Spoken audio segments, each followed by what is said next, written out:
Hi, my name is Jacob, and welcome to the second generation Volvo XC90 Buyer's Guide.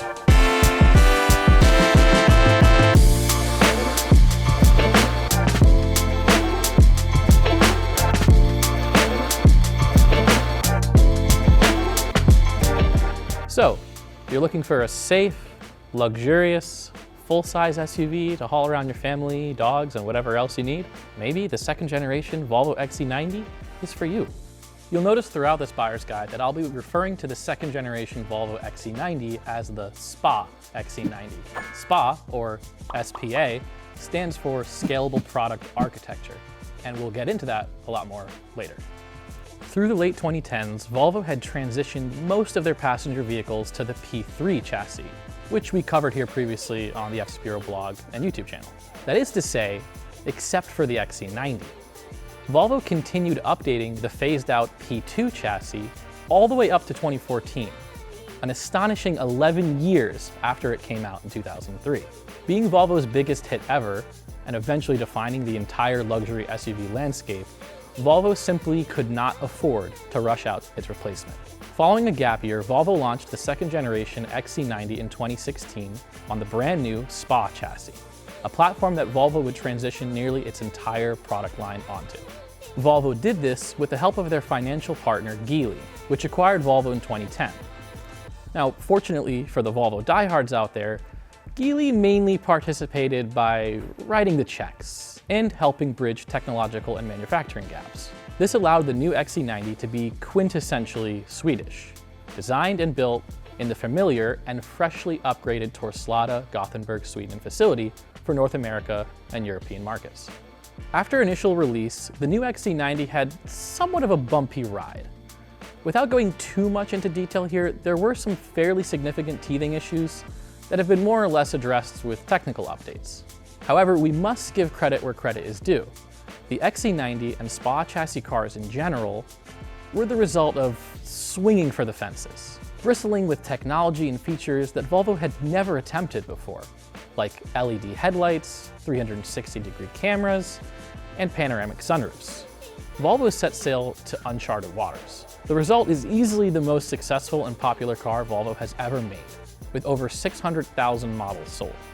Now let's go over the different trim levels, as well as some of the changes that were made throughout the years. The new Volvo XC90 is available as a smorgasbord of various trim and equipment levels, from the base T5 all the way up to the powerful T8 twin-engine hybrid. Each of them have their various pros and cons, but all are quintessentially SPA XC90. From 2016 to 2022, save for some special additions, the options were as follows. T5 was your low-pressure turbo, available in a front-wheel drive or all-wheel drive layout, making around 250 horsepower. T6 was your low-pressure turbo and supercharger for extra low-end power, was available all-wheel drive only, making around 300 horsepower. T8 is your plug-in hybrid with no drive shaft, instead using a rear electric drive, making these vehicles effectively twin-engine, and making over 400 horsepower. Inside those main tiers were further trim levels. Momentum is your base trim with great comfort and practicality for families. Inscription is your higher trim level with lots of luxurious appointments. Our design was somewhere in between the two and definitely the more sporting one. Now, for 2023, all North American models were updated to include a hybrid system, and the supercharger and front-wheel drive options were removed. The trim levels for these years changed a little bit from T to B. You had your B5, which is a low-pressure turbo, mild hybrid, making 250 horsepower, your B6, which was a medium-pressure turbo, making 300 horsepower, and your T8, which again is your plug-in hybrid, with an updated hybrid system making a whopping 455 horsepower. Also at the same time for 2023, Momentum trim was replaced by Core, Inscription was replaced by Ultimate, and a mid-level trim was introduced, known as Plus. Volvo also rolled out bright and dark themes across the whole product line for 2023, representing chrome trim or black trim, much like BMW's Shadow line. But most XC90s stuck with the bright theme due to the common buyer demographics of these family SUVs. For the elitists looking for something really special, Volvo launched the top-end model in 2016 as the First Edition, which includes an individually numbered kick plate, and was limited to 1,927 units, the year Volvo was founded. That would be the closest you'll get to an XC90 Ocean Race, but be careful as the first-year models are prone to some quirks. If you're looking for a later model plug-in hybrid, keep an eye out for a T8 Excellence, which was dressed to the nines with every option and even had a special refrigerator with crystal glasses in between the second row seats, making it nearly Maybach or Bentley level exclusive. But as a result, that also forgoes the third row. The T8 trim level underwent some notable changes as the years went on, mainly related to its hybrid system output. For 2016 to 2017, it used a 355 volt, 27 amp hour battery and 13 miles of EV range. 2018 to 2019 bumped up the system voltage to 346, the battery to 30 amp hours, and the mileage up to 19 miles. 2020 to 2022, the voltage increased yet again, the battery increased yet again, but the mileage stayed around the same, likely due to an EPA adjustment. 2023 was the big change. This had a new engine altogether and a huge boost in battery power. 369 volt system, 51 amp hour battery, 32 miles of all-electric range, and a combined 455 horsepower. Now let's go over some of the option packages available. The SPA Volvo XC90 came with a number of different options and packages throughout the trim levels, which were often mixed and matched. Over the years, some of these may have slightly changed names or merged, but in general, here's some important ones to be aware of. Climate package. This includes front and rear heated seats, heated windshield washer nozzles, and a heated steering wheel. Perfect for colder weather climates. Convenience package. This included adaptive cruise control, automatic parallel parking, lane keeping cruise control, and 360-degree camera. Your advanced package replaced pieces of other packages in 2018, which includes a heads-up display, active bending headlights, borrowed 360-degree camera for semi-autonomous pilot assist, and other driving assists from the convenience package. Luxury package. Early XC90s could get the luxury package in inscription trim levels, like massaging heated and ventilated seats, stitched leather cladding on handles and the dash, crystal shifter, sunshades, accent lighting, and an upgraded headliner. But later on, these options would become merged or split into other options. To refine ride quality, air suspension was an option for all XC90s and came standard on the top models. Some cars were equipped at the dealership with the Polestar-engineered software upgrade, which boosted output around 15 horsepower depending on model and trim, and changed shift points for a slightly sportier feel. Look for the cool Polestar engineered badge on the car, or conversely, vehicles with the software upgrade will show it in the car settings on the infotainment system. The Polestar engineered optimization can be done at any time, and importantly, it is an engine tune that won't void your warranty. Now let's talk a little bit about audio.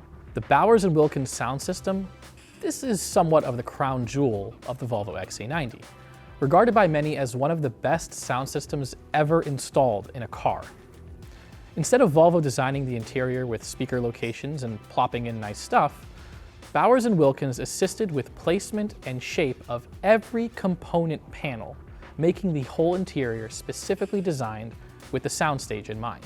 This sound system featured a 1400 watt Class D amp, 19 speakers, software programming done by DARC in Sweden, and a revolutionary chassis-mounted air-ventilated subwoofer capable of bass response down to 50 Hz, which is so low, it's at the limit of human hearing. Look for the center-mounted tweeter in the dash to identify cars with this option, which was an available checkbox on higher trims. Now in 2021, a very nice 600 watt Harman Kardon system was added as a mid-tier option for those who couldn't justify or appreciate the bonkers Bowers & Wilkins. And the standard high-performance Volvo audio system that came in base level non-option trims is still fantastic in comparison to just about any other car on the road. There was one more lower-tier audio system, but that was not available in the US. One important note is that early models came with the Volvo Sensus infotainment suite, which is generally regarded as clunky and slow. In short, not great. In 2018, Volvo upgraded the hardware and software with Android Auto and Apple CarPlay, which greatly improved the usability of the interface. Although the software on the 2016 and 2017s has had multiple updates, the limiting factor is in the hardware. So don't expect to be able to backdate the early models, or at least not with a lot of work. In summary, if you're looking for a fully loaded XC90 with all the amenities, keep an eye out for a T6 or T8 inscription with the Bowers & Wilkins center-mounted tweeter and massaging seats, which are always ventilated. But it's worth noting not all ventilated seats are always massaging. That being said, even base models include tons of luxuries as standard, like leather interiors, fancy LED headlights, a panoramic sunroof, rain-sensing wipers, power tailgate, little Swedish flags sewn into the seats, and naturally, an NHTSA 5-star safety rating and an IIHS top safety pick. Fundamentally, all SPA-chassis XC90s share the same base engine, a transverse-mounted 2-liter turbocharged 4-cylinder direct injection power plant designed and tested in-house in Gothenburg, Sweden. Like the scalable chassis, the engine was also designed with modularity in mind. Designated the VEA family by Volvo, there are two major versions, the VEP gasoline version and the VED diesel, which is only available outside the US market. We will focus on the VEP engine for this video. The VEP is an all-aluminum and has direct injection and integrated turbocharger exhaust manifolds, and even shares the same valve cover design as other quintessential Volvo aluminum block engines. It has dual VVT with a timing belt, which takes advantage of decades of polymer technology advancements to achieve a 150,000-mile service interval, while simultaneously reducing upfront cost, weight, and maintenance complexity of a timing chain system. It has a balance shaft assembly which is completely enclosed on its own bespoke unit under the bed plate, instead of being integrated into the engine internals. An electric water pump replaces the belt-driven one previous white block engines used, and that's pretty much it. Volvo kept the core engine architecture basic to maximize reliability and efficiency while minimizing weight and complexity. This 2-liter turbo is what you will get in the T5 trim levels, putting out around 250 peppy horsepower. That's great around town and pretty snappy to get in and out of driveways or make left turns in traffic. As mentioned before, the T6 adds a supercharger to the equation, boosting total output to around 300 horsepower. The supercharger uses an advanced electronic clutch system to hand off to the turbocharger at around 3,500 RPM. Increasing the amount of low-end grunt available to get this heavy SUV moving, and adding passing power on the highway. This allows the compact supercharger to create a large amount of boost at low engine RPM, and then disengage to avoid overspeeding. The top-of-the-line T8 takes the T6 and adds a complete and independent plug-in hybrid powertrain energizing the rear wheels via the electronic rear axle drive, also known as the ERAD. Electrical power is generated using the ISGM, or Integrated Starter Generator module. This unit replaces the torque converter or flywheel as served as both the starter motor and electrical generator for the hybrid system. Altogether, with turbocharger, supercharger, and electric motor, the output of the Volvo XC90 T8 made around 400 combined horsepower at launch in 2016. As we mentioned before, it did get a big power boost in 2022 by upgrading the ERAD to 143 horsepower and increasing the battery to achieve a combined total 455 horsepower and over 500 foot-pounds of torque, making this engine and drivetrain combination the most powerful Volvo has ever put in a street car. Now that milestone certainly doesn't come without drawbacks. While it is the most powerful car Volvo has ever produced, it is also easily the most complex. The turbocharged, supercharged hybrid drivetrain features 3 cooling systems, effectively 2 engines, a high voltage battery and regulatory system, and variable air suspension to manage all the power and weight. All of this relies on well over 100 sensors and modules to operate in perfect harmony to deliver the most prestigious driving experience Volvo has ever produced. Now that we got the engines covered, let's move into the drivetrain. These transmissions fall under 2 distinct main designations, the TG81SC, which would be for the earlier engines, and the more recent high-torque hybrids would get a slight rework on the designation, updated to TG81SD. In general, here at FCPeuro, we will simply call all of these TG81s. On all-wheel drive models, the transmission has the common Volvo setup, with a transfer case, lovingly referred to as an angle gear or bevel gear, directing torque rearward. This converts the front-wheel drive-based SPA platform to all-wheel drive. Rear-wheel torque is controlled by a Haldex 5 unit similar to the ones used in the outgoing P3 cars, which is able to direct up to 50% of torque to the rear wheels. The amount of torque that goes to the rear differential is constantly variable, controlled by slipping a clutch in the Haldex all-wheel drive unit by means of a solenoid when needed. Unlike earlier Haldex units, the 5th generation does away with the pre-charged pump used in the previous generation to increase responsiveness, making it simpler and faster.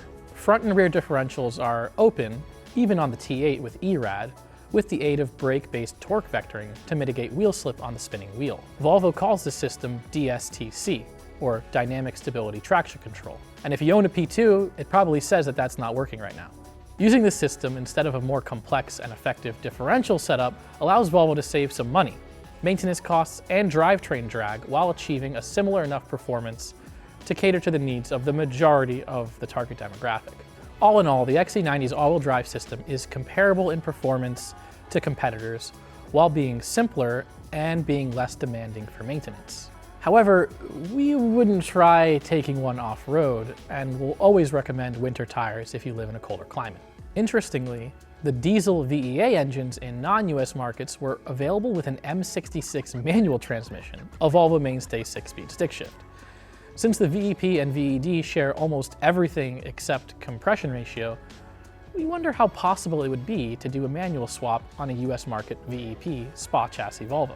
If anyone's ever done it, definitely let us know in the comments below. All right, now let's talk about towing. It's not a surprise that people that buy full-size SUVs might want to eventually tow with them.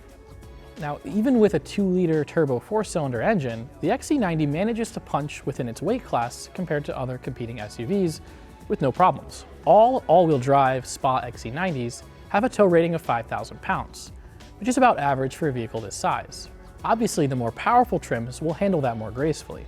That's the equivalent of a well-equipped bass boat or smaller Boston whaler with dual-axle trailer, or a small horse trailer with a horse, or a compact trailer like an Airstream base camp. Even the Jayco J Feather 24RL makes it in under 5,000 pounds, but keep in mind that would be around the maximum, and it would be a good idea to have a T8 with some more power if you were thinking about hauling a camper like that. A front-wheel drive XC90 lowers that tow rating by 1,000 pounds, so think smaller fishing boats, car dollies, jet skis, and foldable campers.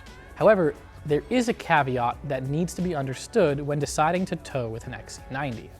These ratings are assuming that the vehicle is equipped with the Volvo towing package. Now, this package not only adds a tow bar, some are even fold-away, which are very cool, but involves a special towing module in the trunk that detects when a trailer is connected. This module recalibrates all engine, drivetrain, and stability control settings to ensure the maximum amount of safety and control, in addition to making the lights work. While you can tow without the module and aftermarket towing hitches are popular, we can only recommend installing the entire package, or at least the genuine computer. It's a relatively easy install, but combined with the required dealer programming to marry it to the car's computer system, it's not a cheap option. If you are buying an XC90 with the intent to tow, make sure the car that you're buying has the trailer module in the trunk, under the floor, and keep an eye out for higher trim levels like the T6 all-wheel drive and T8 for better towability. Now let's talk about suspension and chassis. The XC90 launched Volvo's SPA chassis in 2016, with more models soon to follow, including the S90, S60, XC60, V60, and V90. In all vehicles, the main structural chassis, suspension, engine, and drivetrain are very nearly identical. All SPA chassis cars share most of the central floor plan, rockers, and subframes. Depending on style and weight, the wheelbase and body is altered between all models. But in general, it is interesting to think that the S60 and the XC90 share a large number of chassis and drivetrain components. One thing to note really quick is that the Volvo XC40 is actually not a SPA. It's based on the CMA chassis, known as the Compact Modular Architecture. The suspension setup on the SPA chassis XC90 is a departure from the McPherson strut design that Volvo used since the 60s.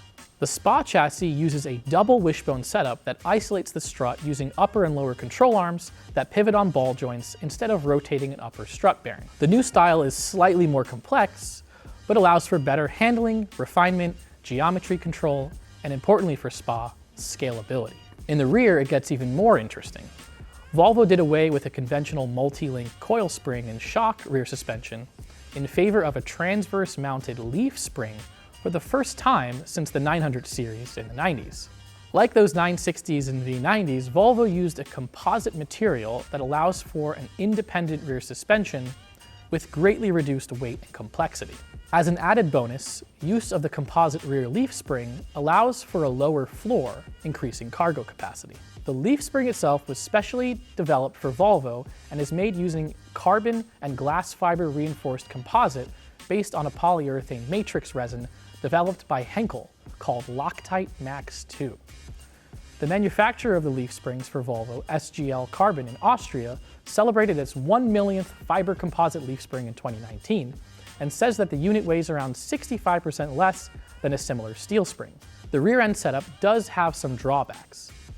First, rear end modifications are pretty much non-existent due to the very specific design of the setup. If you are looking to firm up the rear end for towing, for example, we recommend a set of Bilsteins, but there's not much more you can do. You can lower a SPA Volvo in the rear by getting shorter mount spacers though. Furthermore, if you're planning on going off-road, don't expect much articulation on the rear axle, making it more likely to get stuck when driving at extreme angles. Active air suspension was offered as an option on most XC90s to offer a more dynamic ride and control over ride height for heavy loads or towing. Bringing back the infamous 4C name, Volvo replaced the rear leaf spring with a pair of compact air springs in those applications, and the dampers featured an electronic element to adjust stiffness depending on ride mode. Most T8 plug-in hybrid models shipped with full front and rear 4C suspension, with the high-end trim levels like the Excellence and First Edition having it as standard. However, if you are shopping for an XC90, you will occasionally encounter lower trim levels with 4C, as well as some T8s without it. It's an important option to consider when shopping for an XC90, mainly due to the expense of replacement components and higher likelihood of problems, since the system is more complex. Now, with any full-size SUV, cargo capacity is something that's important. When folding down the second row, the XC90 effectively converts into a cargo ship. This is thanks to its boxy shape and lack of big spring towers. The XC90 is available in the US as a 7-seat with a center bench, as well as a 6-seat version with 2 center captain's chairs. 5-seat versions were available in other markets, usually used for fleet vehicles and police cars. But around here, almost all models have a folding third row. With the second row up, the XC90 has 42 cubic feet of usable cargo space. And with the seats folded down, you get a huge 86 cubic feet. Compare that with the Audi Q7, which has 35 cubic feet behind the second row and 70 cubic feet with all the seats folded down.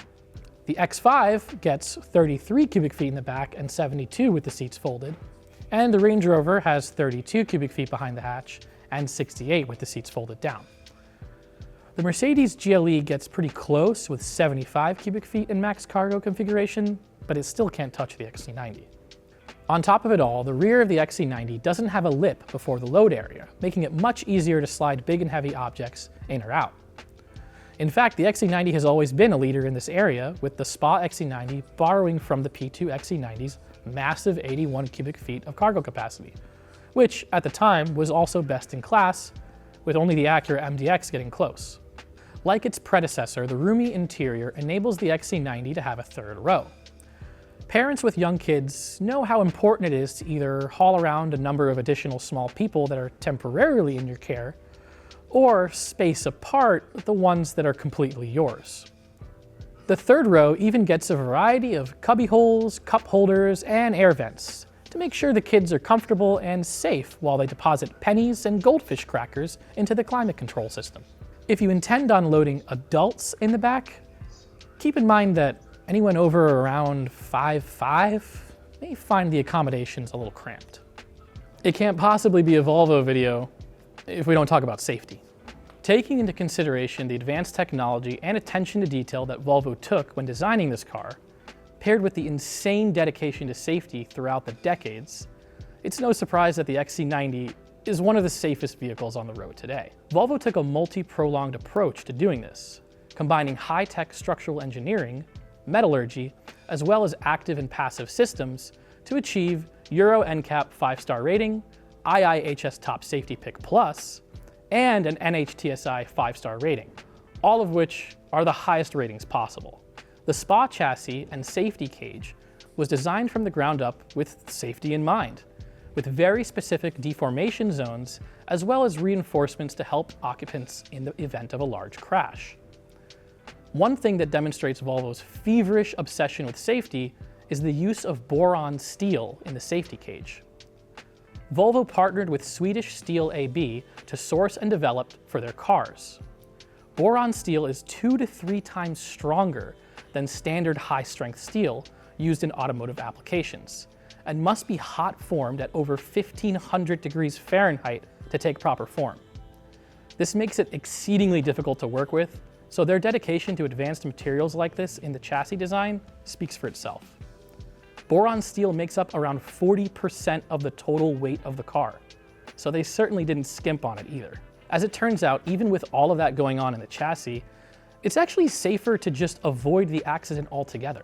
That's where Volvo's active safety systems kick in, which utilize a whole suite of proximity sensors to understand the environment around them and take action to mitigate the possibility of a collision. City safety uses an array of cameras and radars to detect potential collisions with objects or pedestrians, and even large animals, automatically applying the brakes when it detects an imminent crash to mitigate damage.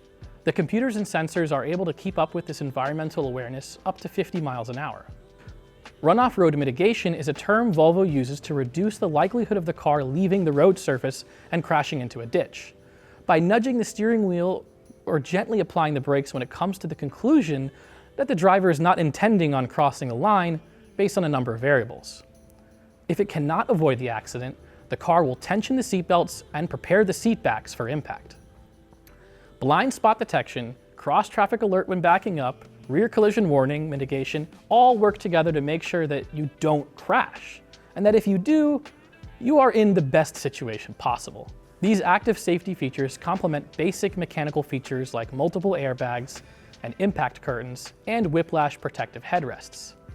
Even the seats have internal deformation areas which are designed to compress in the event of a crash to provide better protection to the occupant's spine during something like an off-road excursion. So if you made it this far, you've learned that these cars are packed with superchargers, turbochargers, boron steel, and everything in between. But yeah, we hope we didn't scare you too much with these issues. Overall, they're great cars, and we have everything you need to help you maintain one. So if you have any questions, leave them in the comments box below. Subscribe for more content like this, and we'll see you in the next one.